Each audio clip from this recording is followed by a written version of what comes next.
Rosalind Peterson is an environmental impact analyst and founder of California Skywatch. Today, Rosalind is a leader in the fight to expose the true nature of the chemicals being sprayed in our skies. She has compiled extensive data documenting the ongoing geoengineering and weather modification programs contaminating our skies, water, and food supply. My name is Rosalind Peterson, and I was born and raised in Mendocino County in California. I was on a working farm in Mendocino County and grew up on a working farm. So I have a background in agriculture. I could drive a cat tractor. I could do the irrigation systems. I decided to take environmental studies and planning course at Sonoma State University, where I got my degrees. After some training, I became an agriculture crop loss adjuster, which meant that if there were any crops that failed in California for any reason, crop loss adjusters were sent by the state of California to go investigate where these crop losses were and why there were crop losses throughout the state. So I was traveling about 50,000 miles a year in this process from county to county, assessing what kind of crops, what kind of damage they had, and looking into the reasons for the failure itself and how much value the crop was that was lost at that particular time.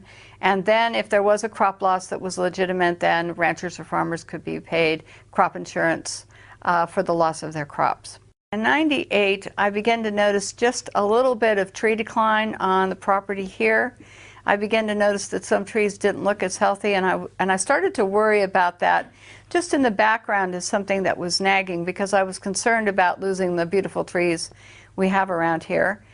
Then in early 2000, I began to notice that I would see jets, and they would leave these little tiny trails, and then the sky would white out after that. And I was always irritated because our skies used to be so crystal clear and blue and gorgeous, and all of a sudden you would see these jets, and I kind of thought of them almost as joyriding, and when they were, or skywriting, and when they did this, then the sky would haze over. And so I found myself, when I was teaching tennis and being outdoors all the time, or traveling for work, that I was irritated a little bit about the idea that the skies were hazed over a lot.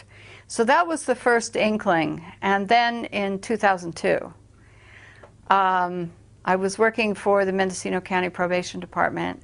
I was on a lunch break, and a friend of mine stopped me and dragged me into his office and said, "What do you know about this?" And I said, "Nothing."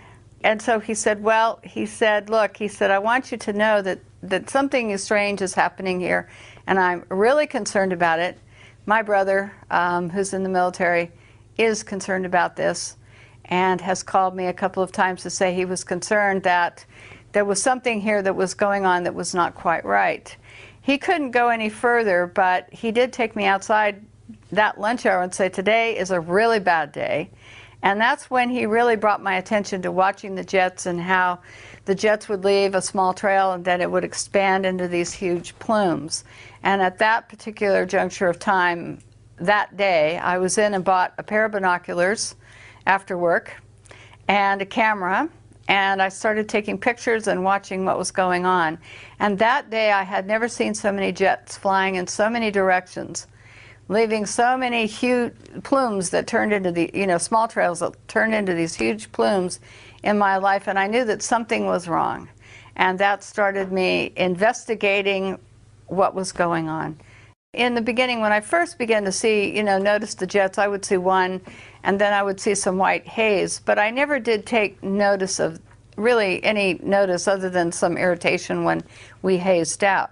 However, I can say that when I saw this particular day and I began to pay attention, I could hardly drive straight, and I had to pull over all the time just to be able to look at these jets and say, look, this is not normal. I think that there were a lot of jets flying that day because there were many going in the same direction, leaving parallel lines. And in subsequent days, I would see many jets flying where the lines were parallel, and there would be 5 or 6 or 7 or 8 all leaving trails at one time. And I thought that that was really peculiar, that there would be so many. Later, I think that there were fewer jets, but that they would circle the county. and they go up one side of the county on the east side, and they go down the west side, and then they go up the east side, and so they would move around the county in kind of a clock-like, moving around a clock. Later, we discovered from talking to people in different counties that they were looping out over the Pacific Ocean and then coming back in, and they were doing these huge loops. Discovered that from the size of one plume and watching one plume expand, that they could cover our skies in solid cloud cover in about 3 hours here in Mendocino County. So that became my initiation, and then I started to watch before work, during lunch hour, after work. I started taking pictures, and I started documenting what I was seeing because I thought that there was something wrong with this picture. I had never seen anything like this in my entire lifetime.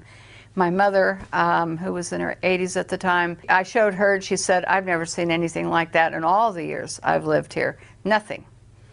I went to look at NASA studies, and NASA in their school program and also in their terminology and their research began to realize that there was a brand new phenomenon that was occurring in which jet contrails, instead of dissipating relatively quickly if you saw them in a few seconds, began to persist and grow, and NASA studies proved that they turned into man-made clouds that would change the climate, exacerbate global warming, impact natural resources. And they began to show pictures on their website of clouds that look like these in the pictures next to me. They would show these pictures. And in showing these pictures, they were like what I was photographing in the skies above us. So I realized that there was a great deal of interest by many agencies and universities into looking at these and what effect they were having on the climate, what effect they were having on raising humidity, what effect they were having on, in other words, what was going on with these that had changed, why they were persisting. But what happened was that they never did in any of their investigations. Most of the time they only looked at commercial airlines. They didn't look at military emissions and plumes. The second thing that they never did is they never took into account that there might be something environmentally unsound about having our skies covered over with these clouds in the beginning. They just noted them, but they never addressed if anything was being sprayed or what changes in the jet or jet fuel or anything else was causing them. They scrubbed all that documentation, so all they did was identify them as persistent jet contrails. In order to gain some sort of credibility and be able to speak at the United Nations and speak at other areas, if I had used the word, for example, chemtrail, the United Nations would not have invited me as a keynote speaker, because then I would have been talking about something that was listed on all these websites and by the Air Force, by NOAA and NASA as a hoax. So you don't gain the credibility of anyone or any group or agency when you just use the term. So it didn't behoove me to use it, and so I refused to do so.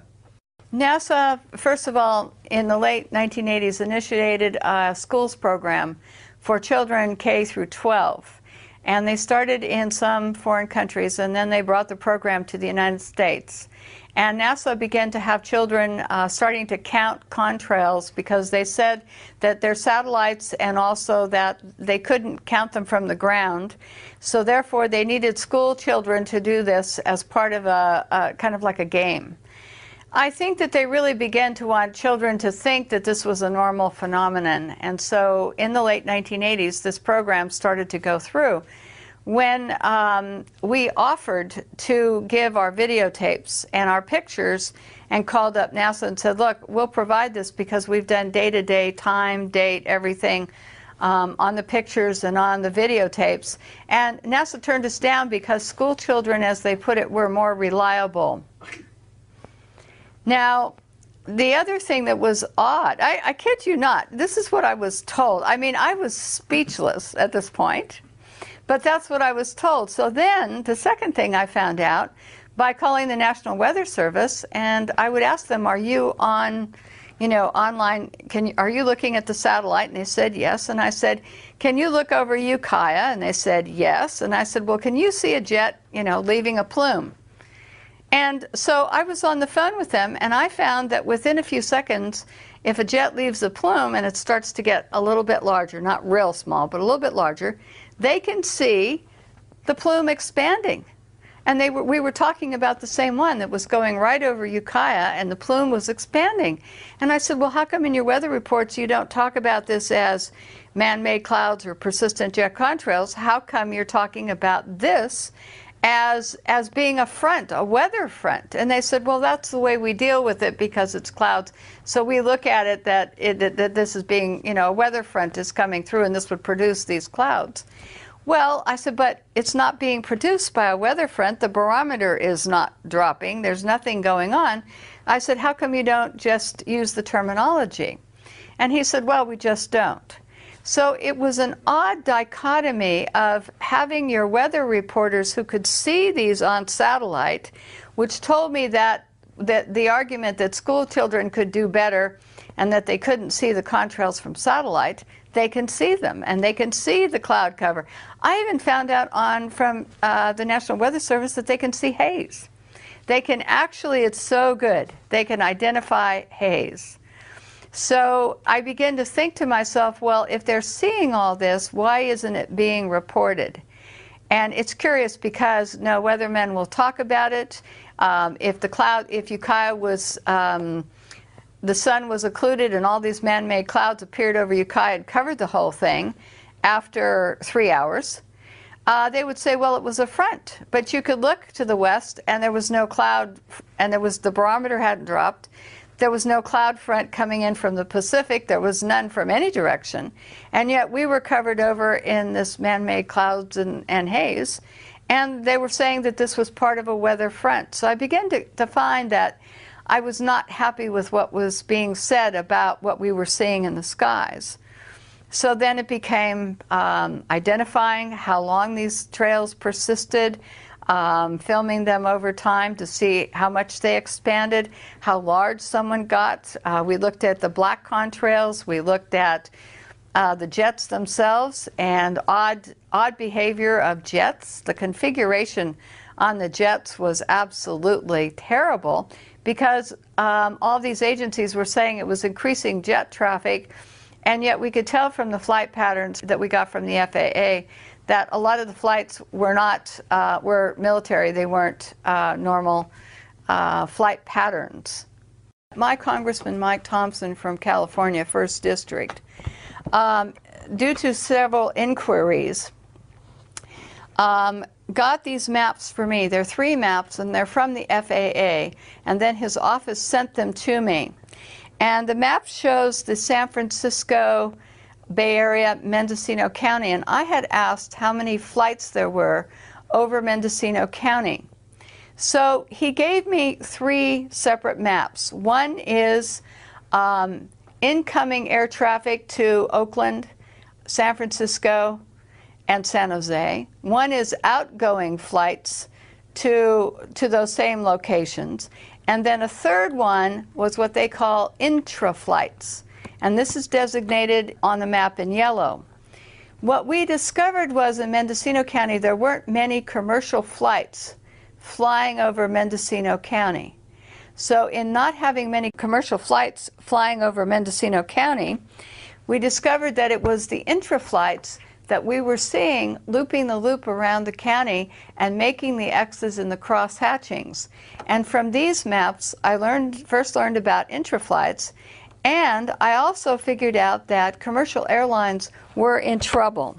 So when you have commercial airlines, if you'll note in the green and the red and the blue areas, all of these flights leave the airport, they take a trajectory and they fly in a straight line to wherever their destination is. They don't have extra fuel to loop.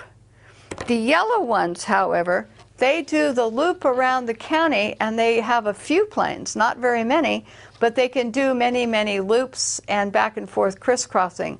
So you'll see the loops, and that's how we begin to figure out that the jets, leaving the persistent contrails, which turned into these heavy plumes and cross-hatching, were actually the ones that were the intra-flights that were moving around. But we had very few that flew over Mendocino County itself. So the commercial airline impact for our county is so small here, absolutely so small that there wouldn't be the type of impact from seeing many persistent jet contrails from them, and they fly straight. They never loop. The jets around us look like racetracks sometimes, where they're going in an oval around the county, or they're going over the Pacific Ocean, over to Lake County, and back. So they're traveling across many counties in these circular patterns. And this was the first time I had the FAA representation to show this particular endeavor. Okay, this area here, right here, is Mendocino County, Sonoma County on one side, and Humboldt County on the other side. So, but this area here, you could see that the majority of the jet traffic in the green and the red is not covering and not going across our county. So it's mostly free of commercial air traffic. Now, the yellow here are what they call intra-flights. And this is where they go in all directions. Now, there are no flights which leave Sacramento to the east of us that fly out over the Pacific. No commercial flights. So therefore, the intra-flights go in this direction. They go towards Sacramento. They go in all directions. But you can see the big loop pattern here, which would give you, if they were leaving persistent jet contrails that persisted, then you would see these different loops. Other jet patterns loop around the county like this. So we started to see that from this map, we learned that intra-flights couldn't possibly be commercial airlines because they'd be using so much fuel and they'd be off their schedule. And so because when you get on a flight, they say so much time and you go straight. You don't loop and loop and loop unless there's a weather problem at an airport or something. But this is way too far away for them to be looping into the San Francisco Bay Area, which is way down here. So, and these loops are way out of their range for being in any type of feeding pattern to San Francisco, Oakland, or San Jose. So this is when I first learned about interflights, but this is also when I confirmed that there wasn't much air traffic over Mendocino County. So this made us unique in being able to look at the phenomenon of persistent jet contrails and know that when the jets were going in certain directions, it wouldn't be any type of commercial patterns. So that's why we knew that the big jets flying, and the big ones we really saw all of the time, many of them unmarked or not clearly marked, were a part of this interflight pattern that you can see on this map. Persistent jet contrails that persist and stay in the environment for up to 20 hours. This is like geoengineering. It means that you're artificially, man-made in some way, changing our environment. You're adding particulates, you're adding something to the atmosphere, and it's more deliberate than not, but what you can add is you can add particles and chemicals. Weather modification is geoengineering, making it rain somewhere where it normally wouldn't. So we have all of these things where we talk about geoengineering. The interesting part of geoengineering is that it's now being proposed as a way to put particulates in the atmosphere so that we can stop the direct sunlight from reaching the Earth. It means that they could add particles, iron particles to the ocean. That's another form of geoengineering. In other words, when you have jets that change the climate, that's another form of man-made geoengineering. So geoengineering means something that you're going to do in the atmosphere that would not normally be happening on any normal type of basis. In other words, a volcano would be normal. The particulates coming up from a volcano, for example, would be a normal phenomenon, and then we would take whatever consequences comes from that. However, when you start taking and talking about, as Holdren is, he's Obama's science advisor, talking about taking care of global warming, in other words, by putting particles in the air, like sulfur or some other particles, then that means that we're going to take some action where we're going to try to interfere with some normal processes that are going on.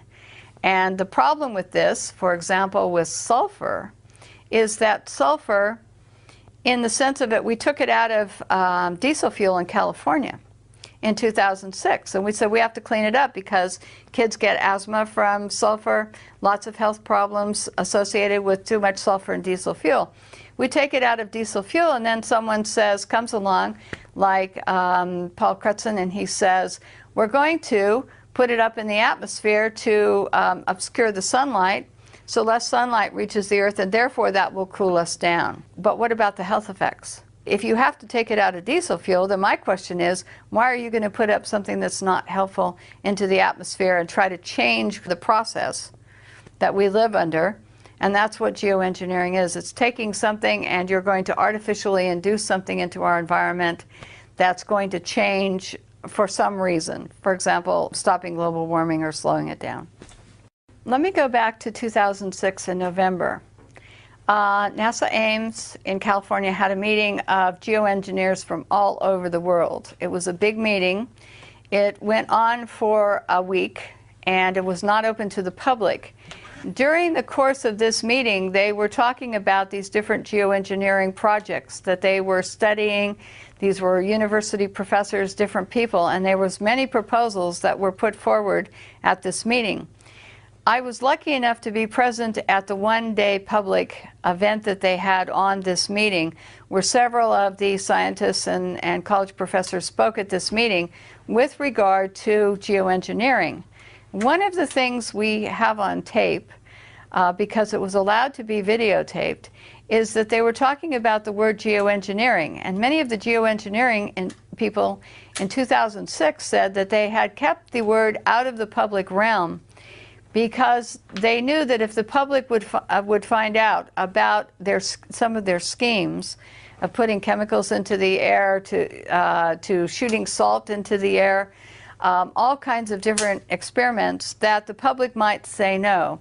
So they actually admitted that they kept the word geoengineering out of texts and out of, you can't find it in a lot of college textbooks at any lower level in high school, or you can't find it in undergraduate classes a lot of times in colleges. I found that to be true because I went back and looked. So what happened was the phrase was taken out, but a lot of scientists were getting money to study how they could interfere with the normal atmospheric conditions. So there was weather modification, there was planning to put chemicals or particles in the air. And so these schemes had been around for a long time, but they weren't really discussed in any public forum. They were discussed within their own cliquey group, essentially. I think that they're trying to begin to put it out to the public because they've been experimenting on it for a long time and they want to do more experiments and they need the funding. And one of the things that these geoengineers were talking about at their meeting that we heard is that they wanted to be able to take these programs forward, make them public so that they got more funding for experiments with these programs. This is the curiosity, though, is that they were talking about shooting up ocean water into the atmosphere, in other words, in salt particulates. And they knew from some experiments that salt particulates rain out quickly. Well, if you shoot salt particulates into clouds as a particulate to make it rain, when that cloud rains out over land, you're going to salt up your soils and make it unproductive for agriculture. You're going to salt up your drinking water sources. What they wanted to do was add other programs that they wanted to experiment on into the atmosphere to test their different hypotheses about their studies. And in this way, they would gain more university funding through the U.S. government, the Pentagon, whoever wanted to know, in other words, sponsor these studies. Private individuals could also contribute as well. So a whole culture had built up about how we can put things into the atmosphere to cool us down, and this is one of them. I went back and I knew from previous experience working within the California state government that all drinking water tests for every drinking water source in the state of California, now anything that's a winery, anything that's used for public consumption with so many people except for private wells, all drinking water sources, every district, every well, every producer of grapes who had a winery on his place and used well water, whatever it was, all had to test their water. And they have to do the tests that are required, hundreds of them, under the EPA. It occurred to me that if anything was being sprayed at any one time, if I could identify it, it might be showing up in drinking water tests. So there's a CD that's public, it's free of charge. Anyone can buy it. It's got about 18 million bytes of data on it. And you can go up and you can get one, or you can email the state. They'll send you one immediately within 3 or 4 days. And you can look at every drinking water test taken since 1972 in the state of California. I cannot tell you how many tests this amounts to, because every month, every week, they're taking tests all the time, all over the state, different utilities, different districts. I went back and looked at spreadsheets of every county, city, state, whatever, and I tried to determine from looking at all this data if there was anything that looked unusual. I found herbicides and pesticides where I expected to find them in the Central Valley, where they use a lot of herbicides and pesticides. So I kind of took those out. I looked at everything that I thought you would normally find downwind of a factory.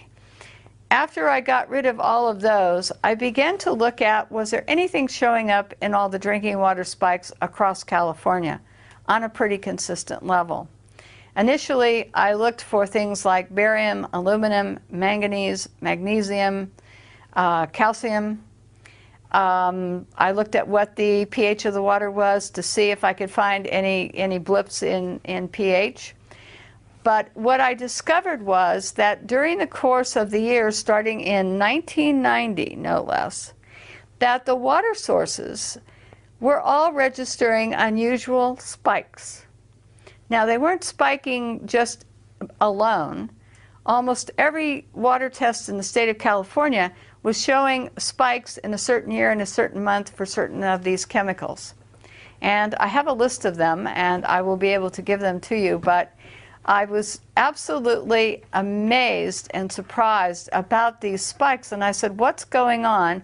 Why are these spikes occurring in almost all the drinking water sources all at the same time across the state of California? Now, sometimes wells would spike in a time distance if they had any type of, the water that would come down in rainfall or flooding would get into the well systems. Then you would show spikes later and not as high because of percolation problems. But we began to find these spikes.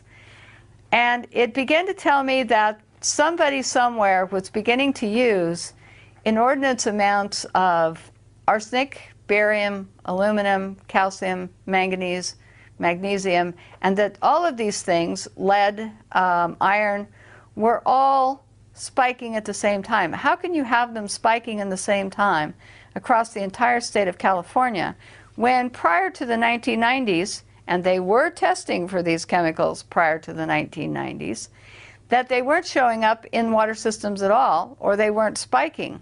And all of a sudden, way over state and federal standards, we found this data.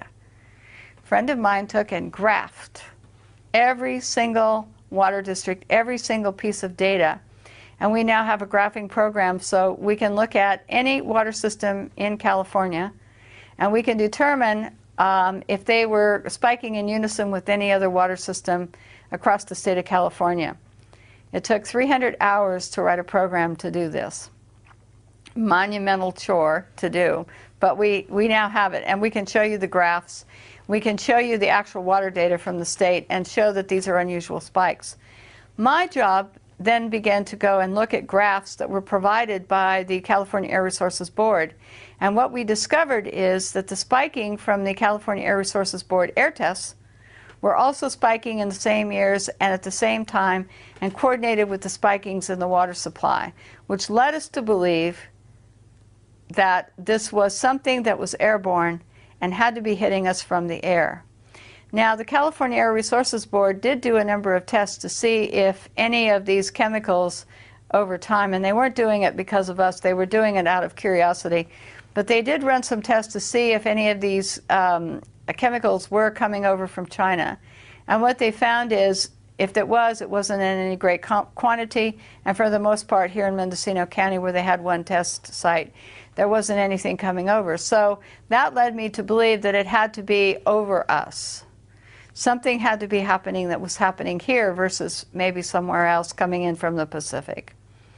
So that sent me off to look at government documents on these chemicals, how dangerous they were, where they were being used, factories, everything. And what I found out was that we were having these spikes here, and we have no industry between the Pacific Ocean and Hawaii and where we are here in Mendocino County. There wasn't any industry, and the few industries that were small and weren't consequential because they didn't release anything that would look like the massive amounts of lead and iron and barium would not be coming from those particular plants. Professor Gregory Benford in 2006 was on KNBC and interviewed on television in Burbank, California. And what happened is he said that you can mix aluminum and barium and you can make clouds, and that he saw it coming that they would be able to put these clouds where they wanted them to do what they wanted to with them. And he's part of the geoengineering group that I was present at when they had that meeting at NASA Ames. The second thing is that I started to look at other programs that the government was doing, atmospheric testing programs, other things, not related to the jets.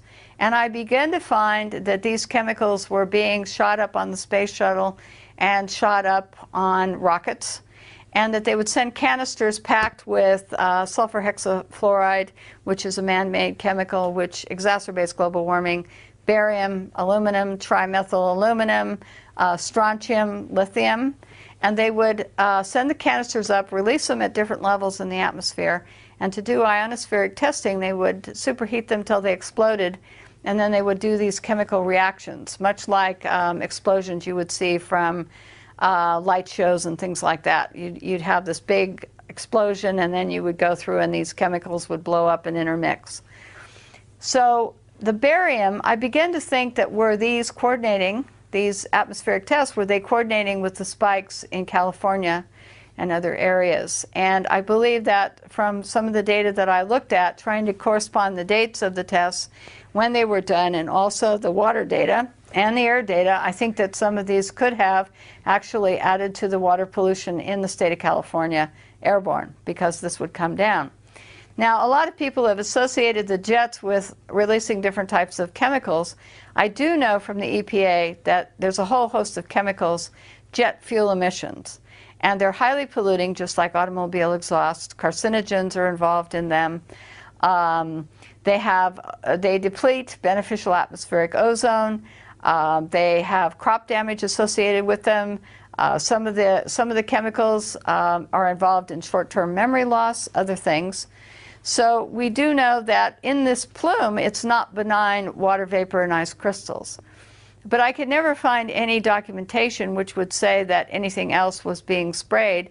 And with all these other chemicals being used in other government programs, it would be very hard to make a correlation unless you actually got into the plume and took a test. But since most of the planes that are leaving these big, huge plumes are military airplanes, you can't fly in that airspace. Pilots would be arrested, and it would be extremely dangerous to get into that airspace under Homeland Security rules and regulations to be able to take the test. So having to take a test at altitude and in other areas, it makes it very difficult. The government has not expressed any interest, nor have elected officials, in actually putting the subject to rest by testing these plumes either. So what they do is NASA, NOAA, a lot of studies, university studies, they look at these plumes and say, yes, these are man-made clouds. They don't say how they turn into man-made clouds, if it's chemical or whatever. And then they discuss the fact that in these clouds, that it's causing certain types of problems, covering us in cloud cover, dimming the sun, and then it's changing our climate and negatively impacting natural resources. The spiking in these chemicals, the state of California and all water districts across the United States and the EPA all require water testing, and they test for chemicals in the water that are hazardous to human health in some way. If they figure that a chemical is not hazardous to human health or animals, etc., they normally don't test for it. But the minute that they think that it's going to get up above a certain level that it would be injurious, they test for it to make sure that they try to keep it below that standard or to keep it out of our drinking water supplies altogether. So the concern is that when we're seeing these spikes, overstated health, when they go up above any acceptable level that the EPA has put in place for these chemicals, we know they're dangerous. They're going to have a human health impact. And they're going to have a human health impact on animals, humans, anybody that is coming in contact with these chemicals. So this is what we know, is that the EPA and all these government agencies wouldn't be testing unless there was a problem. What impact they're going to have is each chemical has a different property to it, and they have synergistic effects. So it's hard to say that if you are exposed to a whole source of chemicals, what the synergistic effect. In other words, each chemical will have one property. For example, barium can raise blood pressure, just as one. But when you combine that with other chemicals, then what kind of reaction are you going to get? How much are you exposed to, etc. So we have that element of it. But persistent jet contrails, on the other hand, are changing our climate, and they're changing the agriculture part of what's going on with us. When you change the climate and you change the microclimates and you put in more cloud cover, you're going to lower crop production. And they know this from University of Illinois corn crop studies, that if you have normal rainfall but you have more cloud cover, crop production drops. In areas where you had direct sunlight mixed with normal weather, then you would have increased crop production. So just putting and saying that these are ice crystals and water vapor, it's benign in the environment, not true, because it can heat us up. It can change the amount of sunlight reaching the earth, so it can affect the health of crops, health of your trees, because without photosynthesis, trees and plants can't grow strong enough to produce. And you need all of this. So to say that we're going to cut off the sunlight by either geoengineering or through allowing these persistent jet contrails to keep persisting, what we're saying is we're changing our climate, we're doing a geoengineering project, and it's going to have consequences on our food supply. Any chemicals added would have consequences on our water supply. So there's a broad impact here. So whether I know what if jets are spraying anything in particular, what I do know is that they're already harming the environment, and that there's a lot of studies that talk about the impact in coming years will be tremendous. In some cases, they don't know what the effects are. They want to experiment, and they readily admitted that. That was one. Two, they want to be able to continue with their work, because that's job security for a lot of university professors. Three, several of them have stated, well, the public, we're going to be who the world turns to when global warming becomes this big problem. They're going to ask us to save the world. We're going to be the new stewards of the environment, and our programs are going to be the ones that will be initiated to save the world from global warming or whatever catastrophe. So therefore, we have to experiment now, get the funding and experiment now, or continue our experiments so that we are ready to be the new stewards of the environment. But the problem is, when you start putting up chemicals and you start doing atmospheric experiments, you start to impact agriculture, food supplies, watersheds. You start to impact everything that we depend upon for life on Earth. And what happens if their programs go awry? And when they were asked this, they said, well, then,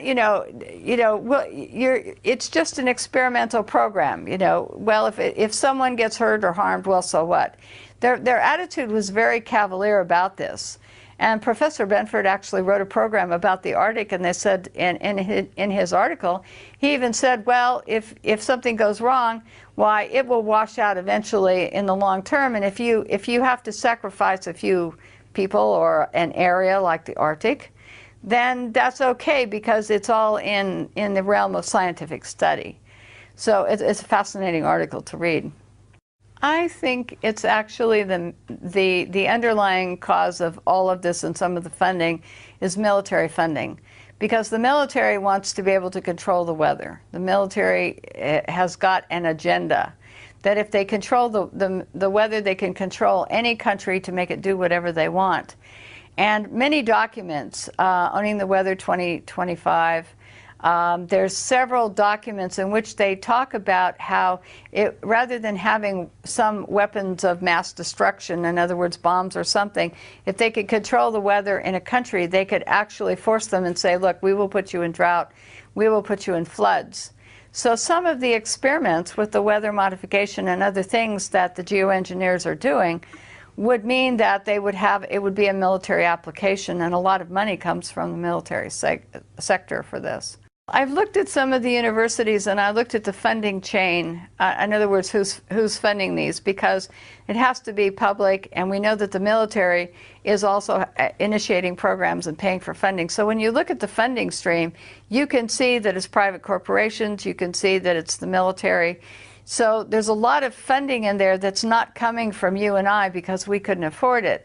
And the big military budget is where there's a lot of extra money for experimentation.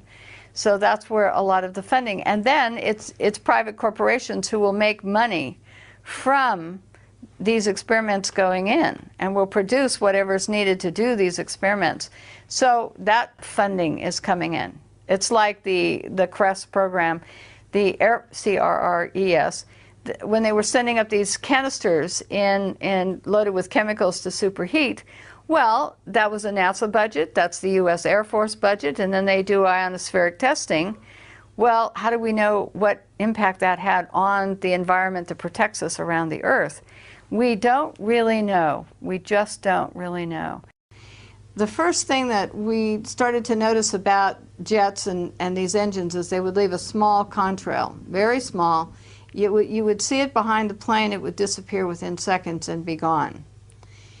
All of a sudden, this new phenomenon began to appear somewhere in the late 1980s, as far as I can document from Mendocino County, looking at pictures and weather documents and cloud pictures, old cloud pictures. All of a sudden, there seemed to be a time when NASA and other agencies began to realize that contrails were beginning to persist. So NASA started studying jet contrails, and they started to see that they were persisting for up to 20 hours. They could cover 4,000 square kilometers. So they could cover huge areas, one contrail this is. So NASA studies began to show that they were exacerbating warming starting in around 1975. They began to show that there was a new phenomenon which they didn't have before, had not seen before, where these contrails persisting rather than dissipating very quickly began to be something that they talked about, studied, etc.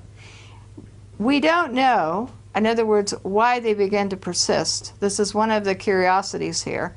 And we just know that the studies, that they were studying them, but they didn't study what they were composed of, why they would be forming, and in other words, expanding to such huge sizes. But my curiosity with NASA became that when they were talking about persistent jet contrails, they didn't talk about the fact that there were all these different varieties. In other words, one side of the jet having one type of contrail, the other jet engine on the other side leaving a different type of contrail. One would dissipate quickly, the other could leave a large plume. We had black contrails that we were seeing here. We had contrails that would turn into, it looked like toothpaste on a tube. And when you saw these, I call them toothpaste trails. When we saw them, what we noticed is that they would dissipate relatively quickly. They'd break up into unusual configurations. So what I did is, in order to have people understand that what they were looking at were different types of trails that had different dissipation rates or would turn into haze, and also that these contrails that we were seeing would turn into different types of man-made clouds. NASA just talks about jet contrails turning into man-made clouds in their studies, but they don't tell you about the brown clouds. They don't tell you about the different cloud configurations that these contrails turn into. So one of the things I did from my pictures and from videotape and looking at different times is I compiled this index in 2006 of some of the different types of contrails that we were seeing, and I named them. The reason I named them is people were telling me what they were seeing, but they had no vocabulary. So in naming them, People would tell me that they would see toothpaste trails, or they would see knots on a rope where you'd have a straight line with little bulges in it that looked like someone had tied knots in a rope. You would have black contrails. So this particular document, poster I created to put on the internet and to give to people so that they could see that this was different than anything that they had seen before. So when I started to document this, I took and I would find that there were things called bursts, where a jet would fly in leaving a contrail, and then all of a sudden you'd see this huge burst, no contrail leaving, but you would get this kind of configuration. And I go, well, what happened here?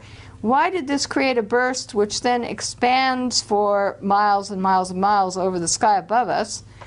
And why would this part of the trail turn into this type of configuration? So this was odd. So we had bursts.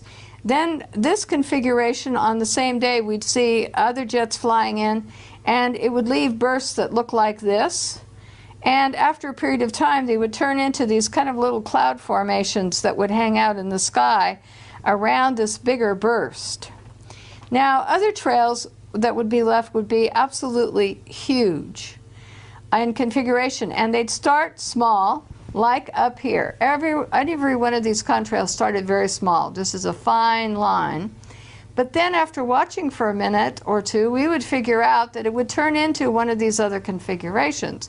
So some of them, we can tell right away, would turn into this type of a plume, which would turn into this white, in other words, kind of a cloud-like formation, but not a real cloud.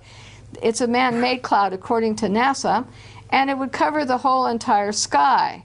So these configurations, if we saw anything that looked like this after a short period of time, we knew that this would cover the whole sky. Now, other configurations, knots on a rope, you'd have something that looked like waves. You would have what we call mushroom type of contrail, where part of the contrail turned into mushroom-like, it looked like mushrooms growing on one side of it, and the other side would not have that configuration. So the two sides of the jet engine would release a different type of plume, which would turn into, on either side of the jet, one plume could dissipate quickly, the other plume could turn into a different configuration. So we thought it odd. Then we'd have black contrails that would expand and expand like the white ones, but look like black. So we thought, well, what's being released that would turn black? So all of these contrails I put into this poster so that people could see the feathers and the different ones. And as this was on the internet, people began to say, we're seeing this type of plume today. We're seeing a twist, where it looked like there's a twist on one end and then this big plume would come up. So they could name the trails, how long they were seeing them. So when I talk to people from around the world and in the United States, we can discuss what type of trails that they're seeing, and then they tell me about more and send pictures of different ones. Now this one, this colorful one right here, almost looks like an aurora, and this type of contrail is usually laid out before we see this kind of configuration. Now without this, you can't see the color in the background unless you have the contrail here to show you what it looks like against the cloud. You can't watch the experiment or whatever's going on. We never saw anything like this when we were growing up. My mother, who first saw these when we were back first seeing this in 2002, said, never saw anything like this. We would have noticed. Somebody would have been taking pictures of this. Someone, see, it has to be new because there were no pictures of this. So this is why I invented this particular poster, just so that people could get an idea of the different types. Well, then what happens? Why would you get different types? And so the standard answer is, well, there's different atmospheric conditions. But then we found that one jet would lay a short contrail, another jet right behind it would be leaving one that turned into a huge plume, another one would leave white haze. So we're saying it can't be just atmospheric conditions, there has to be something else going on. Then we saw X's and stop and goes, where a jet like this would leave a plume and then all of a sudden it would stop. We saw spray apparatuses where there was a wingtip to wingtip spraying, so that you could see that there was spray coming off the entire length of the wing. Stop for a while, then start again, stop for a while, start again. So all of these things were going on, and we're saying this isn't just normal, something that we've seen since 1919, before we even had the equipment and no jet engines. So when NASA says they've seen contrails, for example, since 1919, not from jet engines because they weren't in existence. Many times in recent years, we have seen this configuration, this aurora-type configuration here. However, when you go back into recorded history, people have been taking pictures for a long time. People have been addressing this issue for a long time. And there would have been pictures somewhere in the 60s and in the 50s. Someone would have been taking these kind of pictures, looking at these type of clouds, seeing these configurations. And so that's why this is a new phenomenon. And this is something we have to address because it's impacting agriculture and the amount of sunlight reaching the earth as these expand. So we know that they're having certain problems. So we have to get our elected officials to begin to address these issues of how they're impacting our environment, and are we going to allow this to continue? And that's another issue here to be dealt with somewhere down the road. But this is why I'm bringing all of this to attention. Now the other thing is, up in these pictures up here, a lot of pictures we have white haze. And we never had white haze here. We had clear, deep blue skies. We could see the stars. Now we have studies showing that telescopes are going to be worthless because we're either going to have the white haze or we're going to have these man-made clouds. You won't be able to see the stars, which we can't a lot at night, because we've got all of this cloud cover and white haze going on. But a lot of times the jets will quit spraying here if they say there's some celestial event going on, or there's going to be some sort of fireworks or an air show. All of a sudden, how come we have blue skies? Jets aren't leaving contrails anymore just because there's an air show or because some event is taking place. So sometimes we have no jets, and our skies start to go back to blue and the white haze begins to dissipate. But then the minute that they start again, then we go back into having our skies look like this. That leads us to questions on why rickets is on the rise, where children now in the United States are suffering from rickets, according to the CDC, University of California at Berkeley, Kaiser Permanente Hospital, are all studying an increase in rickets. Why are we having rickets? Well, when it's the turn of the century and when children worked in coal mines in the United States, those children suffered with this bone disease called rickets. Now it's on the rise in the United States, and could it be that we're having so much cloud cover from these persistent jet contrails that turn into man-made clouds and haze that we're getting less sunlight, and therefore we're not getting enough vitamin D and we're getting cases of rickets. No one is looking at this subject with regard to when they're studying rickets. When I look at their studies, they're studying a lot of other things, but they're not studying what's happening in our skies to determine if this is one of the causes, and this is something that should be addressed. What we see from the ground is we'll see a plume and then it expands. And the satellite pictures do show, and I have a lot of them, other people have a lot of them, we've seen them, do show the contrails, and they show the cross-hatching. They show that they're expanding. You can watch them over time on satellite pictures, and you can see as there's flights going around over certain areas that they expand. So we can see them. So they can see them from space, they can see them from the ground. So that there's no secret here about who's flying the jets. The FAA keeps records, Homeland Security keeps records, everybody keeps records, who's leaving the contrails, where these planes take off from, because they have to file flight pass. And they can see them, and they can follow them at the National Weather Service to see how the plume expands. So this is not a secret. So the satellite pictures are very revealing, and they're very good with looking at this type of phenomenon. Global dimming just means that the amount of sunlight reaching the Earth is beginning to be reduced by cloud cover, by haze, by pollutants. So the studies have been going on for quite some time now, showing that the amount of sunlight reaching the Earth is being reduced. Now, the catch-22 here is, if we're already reducing the amount of sunlight reaching the Earth, then when the geoengineering community says we need to put particulates up and we need to put other things in the atmosphere to reduce the amount of sunlight reaching the Earth, we are already subjecting ourselves to global dimming from some of our activities and the jets. So wouldn't this cause a worse problem, because we're not cooling down, technically, because we're in a global dimming cycle, which is getting, the amount of sunlight reaching the Earth is getting less and less.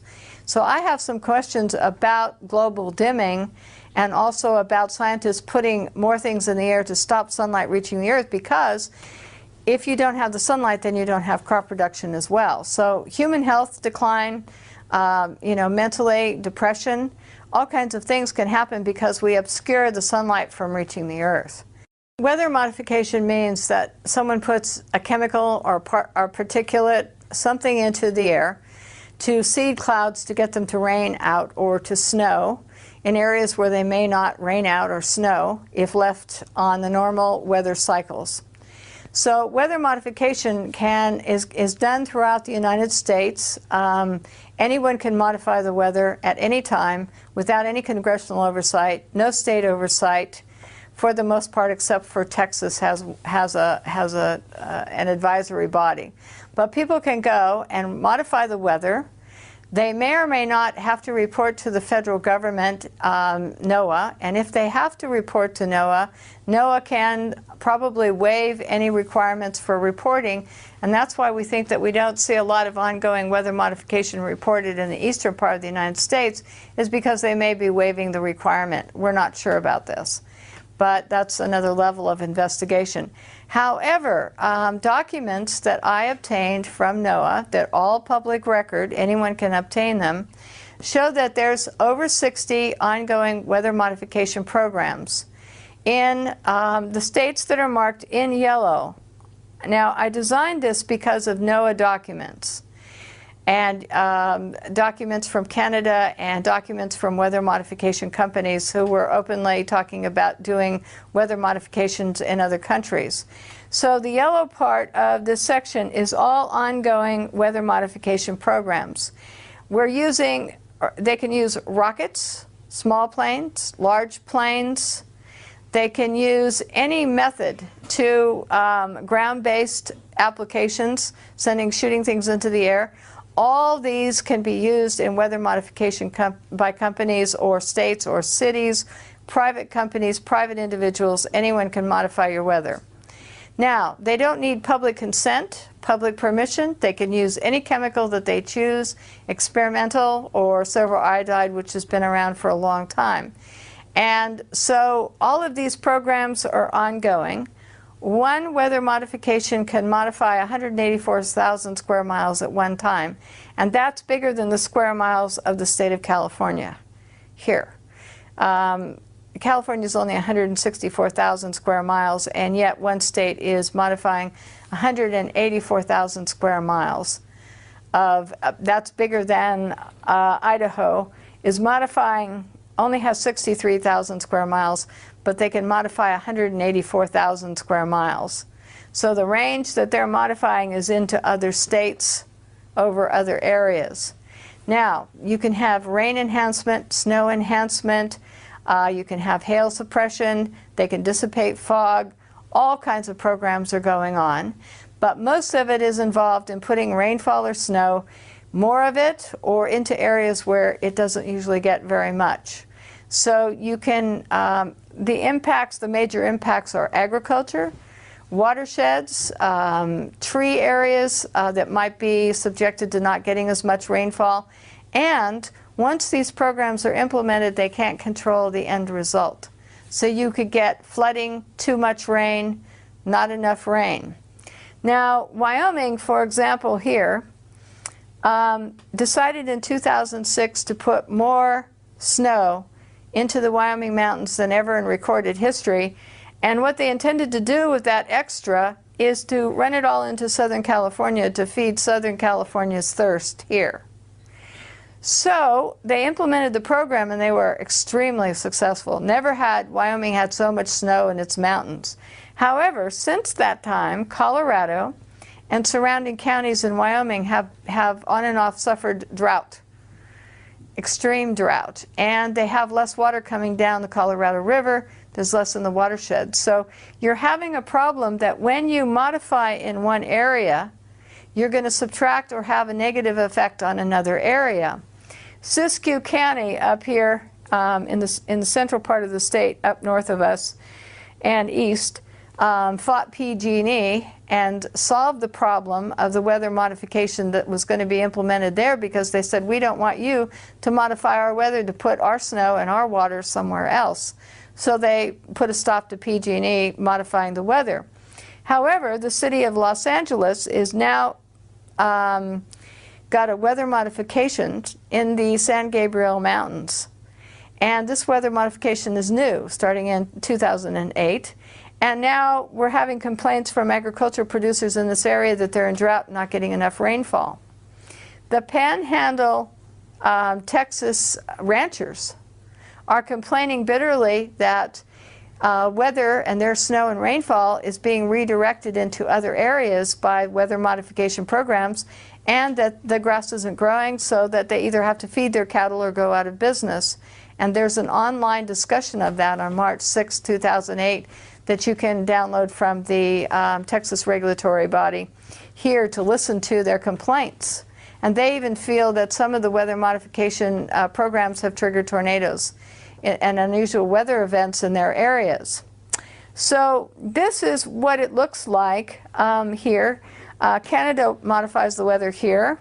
You're having some experiments in Florida, and you're having some experiments in Alaska, and Mexico is modifying the weather.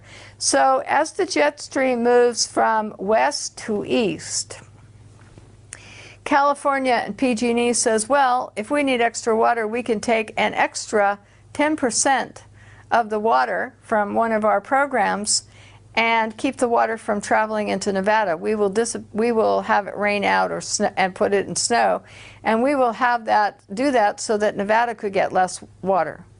So as the jet stream moves this way and people are putting in more and more weather modification programs, it's going to affect agriculture, watersheds, water supplies as it goes this way, because you're going to be putting it in places that don't need it for private gain, commercial gain. Ski resort could have a weather modification over their ski resort, which might take water from somewhere else or snow from some other location. So we need to get Senator Kay Bailey Hutchison's bill, number 601, defeated this year, because it allows anyone to mitigate or modify the weather with very little definition of mitigation in order to do what? So, but all these government agencies would be allowed without congressional oversight or public consent to modify the weather. So what happens to crop production? What happens to normal climates? We can disrupt the microclimates. And we add to this the jets and NASA studies and IPC studies, lots of things, university studies showing that the jets are changing the climate. So now we're modifying the weather and the jets are changing the climate. No wonder people here are having, all across the United States, are having weird weather events or lightning events, or because there's lots of experiments. We have lightning experiments as well going on. So there's lots of things going on which impact all of us, but it's our food supply and our water supply that is going to be impacted the most from all of this. I'm not sure to what extent, but we're becoming more and more sophisticated in being able to possibly manipulate the jet stream. We're being more sophisticated in what MIT Professor Emanuel said in a television program that I saw on the Discovery Channel that was talking about this issue. He was saying that what we can do is we can take carbon black, okay, and we can take jets and we can release carbon black on the West Coast, and as it heats up going across the United States, it creates these weather fronts that grow in intensity. And what it can do is these weather fronts grow in intensity so that when there's a hurricane coming in over here, the jet stream and these fronts are moving this way, and it would push the hurricanes off the coast. Now, he talked about a fleet of jet airplanes releasing carbon black that would create these disturbances or perturbances, as he calls them, or fronts. My question is, what happens to the weather as this carbon black, which is soot, which is a pollutant that we don't like in our cars and automobiles and jets, starts being released by a series of jets, and what happens to the weather? What happens to the air quality as this is happening? What happens to agriculture as you change the fronts and the weather that's going on across the United States just to redirect a hurricane off, in other words, from Florida or some area on the East Coast? So these are being proposed, these geoengineering projects are being proposed. We kind of feel that since we're seeing black contrails here every so often, that they may be starting to practice with this so that they could determine and see if this particular project would work. There's a treaty against manipulating the weather for warfare. There's also a treaty against having weather modification programs that last more than so many days, etc. But everyone is engaged here, as you can see from this map, in modifying the weather. There's something going on all over. The programs can last as long as they want.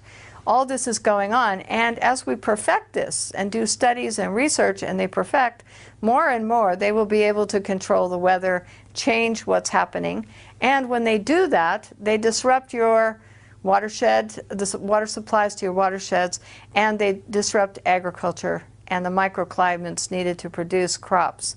And so the detrimental effect is on all of us. And I think that they're, at some point with these weather modification programs, experimenting on us.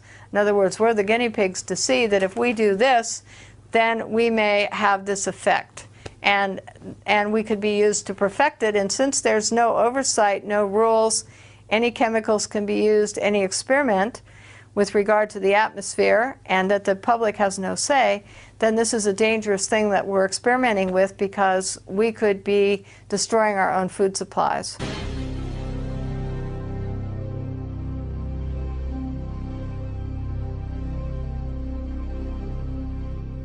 Visit Infowars.com and PrisonPlanet.com. When you're on the sites, you can also tune in 24 hours a day to my daily radio broadcast. There's also a free iPhone app to listen to the syndicated radio show when and where you want.